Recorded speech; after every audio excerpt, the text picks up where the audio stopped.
ನಮಸ್ಕಾರ ವೀಕ್ಷಕರ, ಓಂ ನ್ಯೂಸ್ ಕನ್ನಡ ವಾಹಿನಿಗೆ ಸ್ವಾಗತ. ರಾಜ್ಯದಲ್ಲಿ ಎಂಇಎಸ್ ಪುಂಡರ ಹಾವಳಿ ಒಂದ್ ಕಡೆ ಆದ್ರೆ ನಮ್ಮ ರಾಜ್ಯದವರೇ ನಮ್ಮದೇ ರಾಜ್ಯದ ಅನ್ನ ತಿಂದು ಮರಾಠಿ ಭಾಷೆ ಮೇಲೆ ಒಲವು ತೋರಿಸಿದ ಘಟನೆ ಒಂದು ಬೆಳಕಿಗೆ ಬಂದಿದೆ.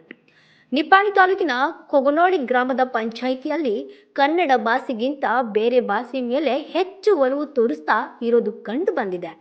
ಗ್ರಾಮದಲ್ಲಿ ನಮ್ಮ ಮಾತೃಭಾಷೆ ಬಗ್ಗೆ ಜಾಗೃತಿ ಮೂಡಿಸಬೇಕಾದ ಗ್ರಾಮ ಪಂಚಾಯಿತಿ ಸಿಬ್ಬಂದಿಗಳೇ ಮಾತೃಭಾಷೆಯೇ ಬರೋದಿಲ್ಲ.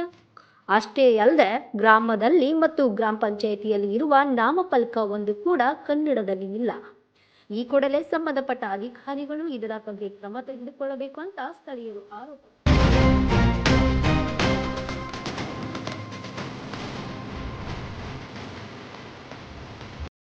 ವರದಿ ಗೌತಮ್ ಸಿಂಧೆ, ಓಂ ನ್ಯೂಸ್ ಕನ್ನಡ, ನಿಪ್ಪಾಣಿ.